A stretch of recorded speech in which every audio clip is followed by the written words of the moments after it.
te enseñaron a creer en la mentira más peligrosa. Y es la mentira que sostiene tu ansiedad, tu estrés y tu constante sensación de no ser suficiente. Por décadas, la filosofía occidental y gran parte de la psicología mainstream te ha dicho que eres tu mente, que eres tu capacidad de pensar, que tu valor está en esa voz interna que no para de juzgar, planificar y criticar. Es la idea que ha dominado Occidente desde hace siglos: cogito, ergo sum. Pienso, luego existo. Es una frase poderosa, pero si te sientes agotado, ansioso, o si esa voz en tu cabeza te está volviendo loco, tengo una noticia impactante: esa creencia es el error central. Piensa por un momento en tu día. ¿Cuántas veces esa voz te ha dicho que no eres lo suficientemente bueno, que el futuro será catastrófico o que el pasado no se puede arreglar? Es una fábrica constante de drama. Lo que vas a descubrir hoy, a través de la neurociencia y de la sabiduría Zen, es que esa fábrica está construida sobre cimientos que la humanidad del Oriente ya había desmantelado 1000 años atrás. El problema no es el mundo. El problema es que te han dicho que el piloto eres tú, cuando en realidad, la ciencia revela que el piloto es un mentiroso. No estás solo en tu lucha contra la mente parlanchina. Esa sensación de que tu cabeza está fuera de control tiene una explicación profunda, y no es un fallo moral. Es un fallo de sistema. Lo que vamos a hacer es demoler sistemáticamente 5 mitos que te causan sufrimiento, reemplazándolos por la verdad que la neuropsicología y el Zen han encontrado en común: la liberación está en el no-self. Te prometo que al final de este episodio, tendrás la clave para silenciar a ese intérprete que te tortura y conectar con tu verdadera inteligencia, esa que es más rápida, sabia y compasiva. Si quieres descubrir más conceptos como este que transforman tu visión del mundo, suscríbete a este canal donde exploramos las ideas más poderosas para tu vida. El error fundamental del pensamiento occidental, el que sirvió de base para gran parte de nuestra psicología, es la idea de una identidad fija. El self, el yo que cree ser, se percibe como un sustantivo. Una cosa sólida, un piloto inmutable sentado en el centro del control. Desde la Ilustración, se nos ha enseñado que el acto de pensar prueba la existencia de un pensador sólido y permanente.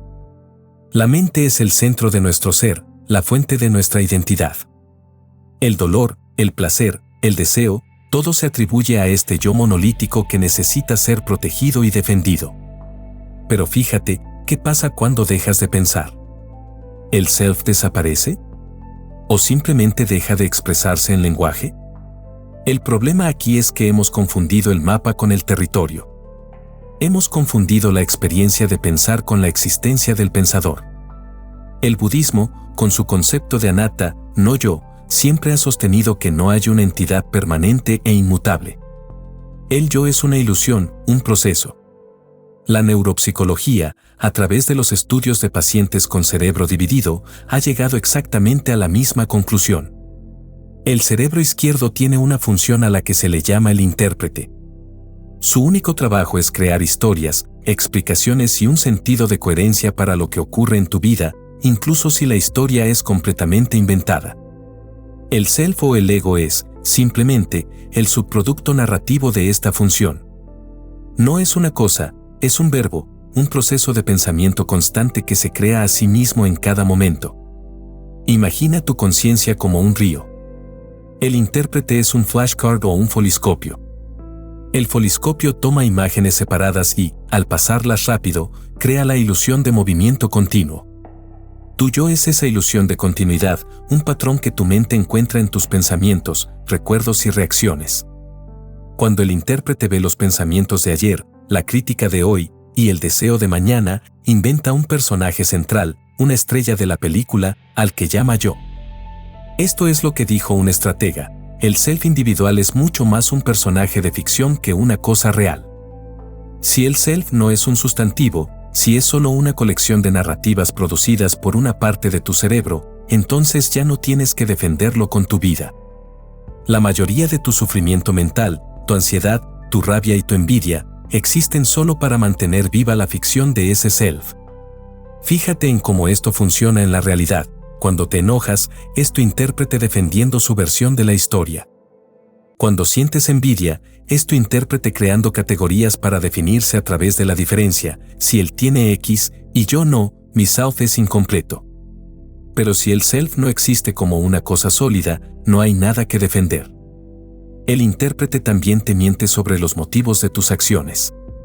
¿Sabías que gran parte de lo que haces ya lo hiciste antes de que tu mente lo decidiera? La ciencia lo prueba con un experimento fascinante. El segundo gran error de la psicología occidental, íntimamente ligado al primero, es la creencia en el control consciente. Si tú eres el self, si eres el piloto, entonces estás siempre consciente de lo que haces y por qué lo haces. El libre albedrío se fundamenta en que tu mente consciente es la que toma las decisiones y luego las ejecuta. Se asume que la acción requiere una intención consciente. Te levantas a buscar un café, y la razón es simple: yo decidí que quería un café. Esta es la base de la culpa, la responsabilidad excesiva y, paradójicamente, la sensación de estar fuera de control. Si tú eres el maestro, cada fallo es tu culpa personal, y cada acción irracional significa que el maestro está fallando. El Zen ha enseñado por siglos la importancia de la observación desapegada de los pensamientos y acciones. El acto de meditar es el acto de reconocer que los pensamientos suceden en tu mente, pero que tú no eres el hacedor de cada pensamiento. Eres el testigo, el observador, la conciencia que está detrás del parloteo. La neuropsicología lo confirma con el famoso experimento del paciente con cerebro dividido de Gazzaniga. A estos pacientes, a los que se les ha cortado el puente de comunicación entre los hemisferios, se les mostraban imágenes solo a su cerebro derecho, el lado que no habla. Cuando se les mostraba la instrucción de levantarse y caminar, el paciente lo hacía. Ahora, fíjate en la prueba de fuego. Cuando se le preguntaba al intérprete, el lado izquierdo, el que habla, ¿por qué se levantó?, éste inventaba una razón plausible, pero incorrecta. El intérprete no diría no sé, sino que diría, me levanté para ir a buscar una Coca-Cola o, en otro caso, para limpiar el gallinero, cuando se le mostró una imagen de una pala de nieve.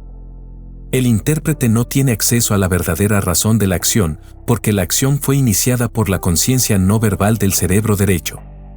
En lugar de admitir no sé, la función del intérprete es inventar una historia para mantener la ilusión de que él está a cargo. Esto es lo que haces tú. La mayoría de tus acciones cotidianas ya están ocurriendo o ya se decidieron por una inteligencia más profunda, la intuición, el hábito, el cuerpo. Tu intérprete simplemente te alcanza en el camino y te dice, oh, sí, yo fui el que decidió esto. Fue por esto y por aquello.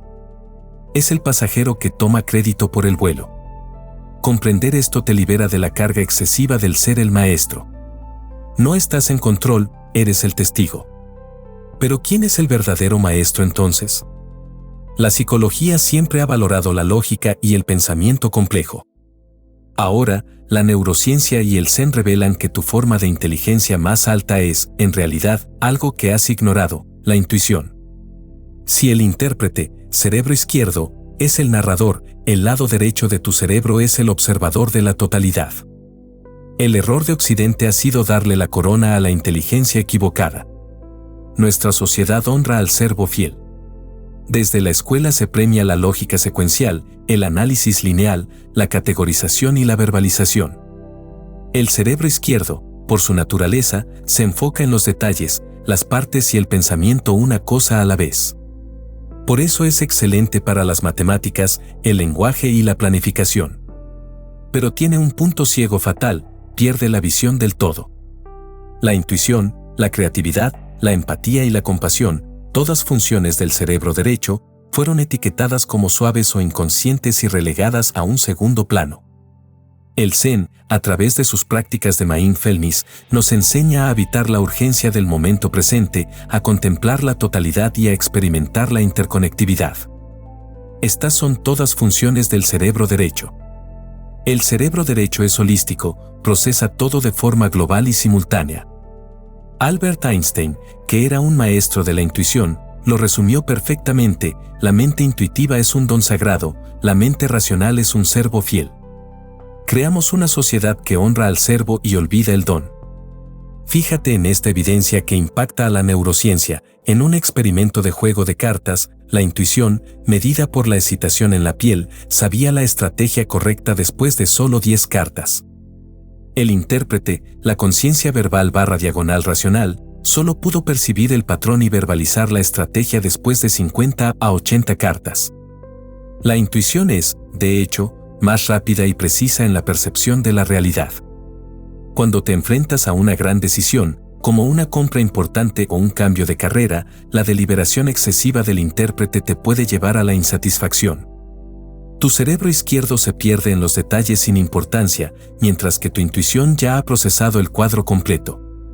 La clave no es dejar de pensar por completo, sino reconocer que la inteligencia superior a la que debes acceder es la inteligencia intuitiva de tu cerebro derecho. Si esta revelación te impacta tanto como a mí, dale like para que más personas descubran esta verdad. Si quieres evitar este error o entender este debate más profundamente, suscríbete para el análisis completo. Pero hay otra herramienta que el intérprete utiliza para mantenerte atrapado: el lenguaje. Descubrirás que el origen de tu ansiedad no es el evento, sino las palabras que usas para describirlo. El intérprete, cerebro izquierdo, tiene una habilidad maestra: el lenguaje. Es lo que nos diferencia de otros seres vivos. Pero esta herramienta es también una trampa mortal, y aquí reside el cuarto error que el Zen ya había desmantelado. Creemos que el lenguaje es un espejo de la realidad.